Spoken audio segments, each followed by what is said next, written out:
Naturalmente, em todas as COPs, a primeira semana ela é feita de negociações para se acordar em textos que vão ser então encaminhados para os ministros na semana 2, que é quando as decisões são tomadas no nível político.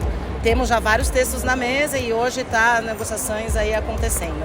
Acho que está seguindo um ritmo muito bom por uma COP. A gente viu no começo, até a agenda da COP foi adotada super rapidamente.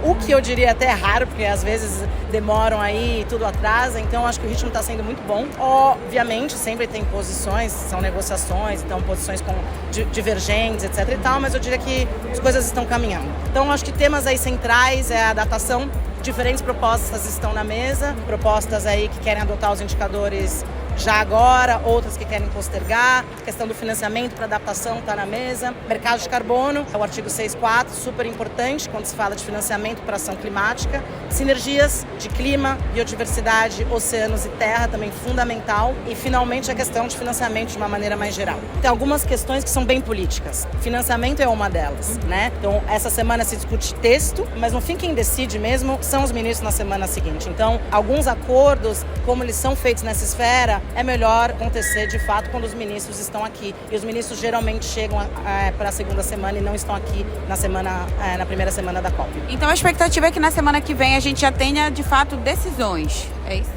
Exatamente, a semana que vem é a semana inteira dedicada à negociação, mas no âmbito de ministros, com o objetivo aí de na sexta-feira se alcançarem as decisões e os textos serem adotados. Aqui em Belém a gente está com mais de 190 países participando da COP. Todos os dias tem debates intensos sobre negociações de diferentes temas.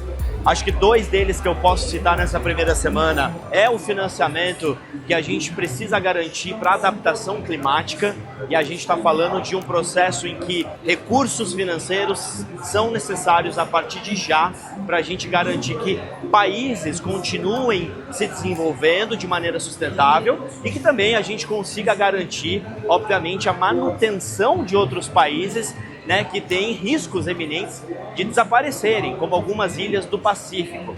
E esses processos adaptativos são custosos, então a gente está falando de bilhões, de trilhão de dólares, na verdade. E ainda é um impasse nas negociações. Nessa primeira semana, a gente teve embates entre os chamados países desenvolvidos e os países em desenvolvimento, como o Brasil, por exemplo, a Colômbia, a Indonésia e outros países, para que a gente consiga equalizar essa balança. E ainda há um impasse muito forte de como os recursos financeiros serão compartilhados e transferidos e aplicados, né? E como esses recursos também irão chegar para as partes necessárias. Um outro processo importante é justamente os planos de adaptação, as grandes políticas de adaptação. Ainda tem um grande número de países que gostaria de debruçar mais sobre as metas de adaptação e que está tentando postergar isso para mais 2 anos. Isso ainda pode gerar vários outros impasses para metas locais e para acordos como esses de financiamento climático. Eu acho que a grande boa notícia é que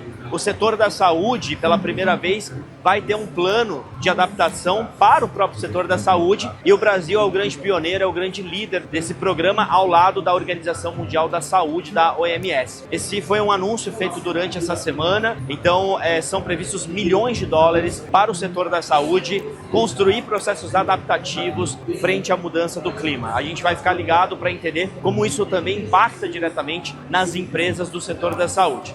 A próxima semana, que é a última, tende a ser um pouquinho mais intensa, talvez até com a presença do presidente da República do Brasil, para que a gente tenha uma intensificação em impasses e justamente em itens das negociações que não estão sendo fáceis de chegarem a consenso. O Pacto Global da ONU Rede Brasil continua aqui em Belém, a gente continua com a nossa agenda da implementação com as empresas e também acompanhando as grandes decisões, os grandes compromissos que vão sair daqui e que vão guiar a nossa existência e a manutenção do planeta.